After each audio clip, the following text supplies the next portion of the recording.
Hi, one of the most common questions I'm ever asked is, well, what's the difference between rich traders, the 10% or 20% that make money, and the 80% that don't? Okay, so what is it that, of all the traders that I've examined, the professional traders, the hedge fund managers, my own expertise and experience as well, what is it that differentiates the two? And I took the data that I could get from brokers who gave me lots of anonymized data on thousands of clients to see, is there a difference? Are men better than women?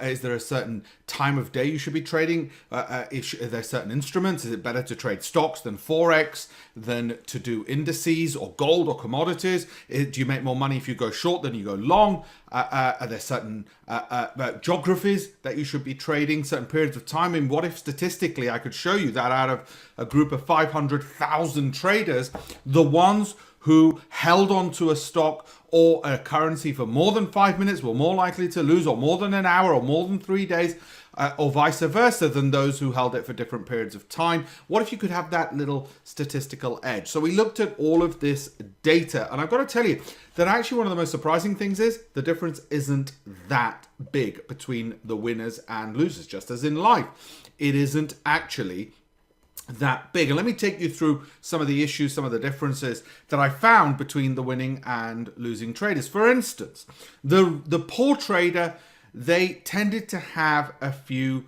big losses, okay? Losses where they lost more than, in one trade, more than 2% or even more than 1% of their total risk capital. Whereas for the rich trader, they rarely, if ever, had such losses. So how do you limit such losses? Well, one of the ways in which the rich traded is that they had a small trading size. In other words, they traded a small amount relative to the total capital they had, but also what they did is they never added to their losing positions. Another thing that we found with the difference between winners and losers, or the poor traders and the rich traders, is that winning trades in the case of poor traders were achieved by simply getting rid of a stop loss. So they were willing to take an unlimited loss in order to have that win, and even if it was a small win.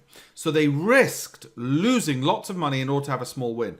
Whereas a rich trader, they were happy to have fewer winning trades because their stop loss got hit, even if therefore it meant that they had a lot of losing trades, but there were small losses because their stop loss was sufficiently tight, in order that they wouldn't have big losses. Okay, their focus, the rich traders' focus, was don't have big losses. All right, so that was a key difference. The other major difference was in terms of profits. Obviously, the losing trader, the poor trader, didn't have profits overall. They might have had a few winning trades where they were profitable in themselves, but they didn't have profits overall because they had those big losses.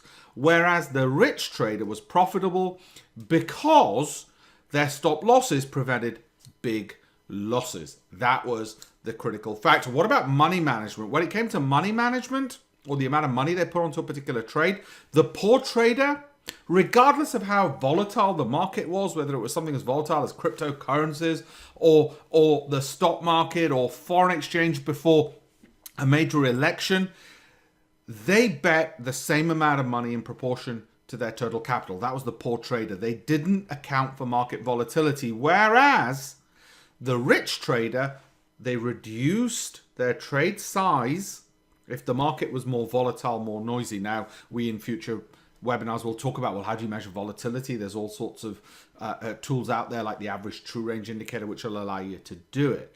But the rich trader, on top of all of that, also had certain tools in place. A good broker, which didn't rip them off, a regulated broker. They traded through mobiles as well, so they weren't stuck to their computer screens all the time. Speaking of computer screens, mine just went off there. They had good mentors who were able to teach them all this as well. All of these were critical factors to success. But in terms of strategy was a critical factor as well. The poor trader, when it came to stop losses, as I said, they ignored them so they could be right. The rich trader always followed their stop losses. Similarly, when it came to stop losses and strategy, there was no clear strategy for the poor trader. The rich trader, volatility based, stop loss. The more volatile the market, the further away the stop loss. Okay, the more volatile the market, the smaller the trade size in the case of the rich trader.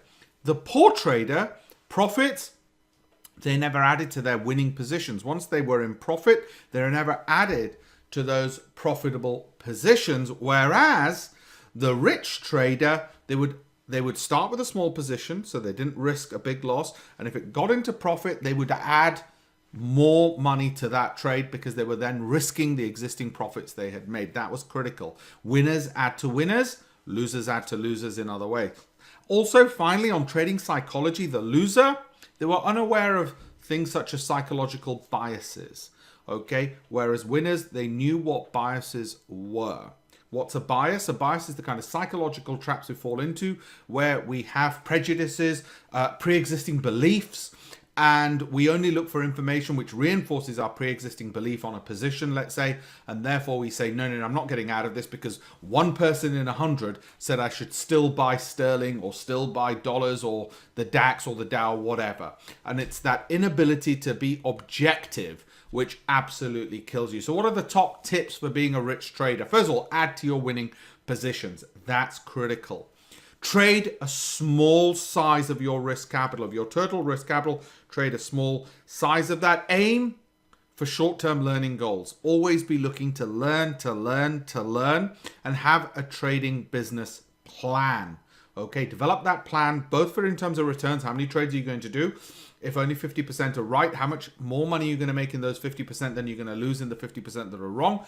What time are you going to spend in front of the screen? In other words, how long do you need before you can find a good trade, execute it? How are you going to know to exit? For instance, a trailing stop loss will help you do that, so you don't need to be a screen slave either. How will you know when to enter? If you want to know more about all of this, look, visit my site at alpeshpatel.com/go, or just keep an eye out for the various videos that I'm going to give you. So that's alpeshpatel.com/go, or just keep an eye out for some of these videos, more of the educational stuff, and I promise I'll give you a lot more in depth on all of these issues and matters. Thank you very much.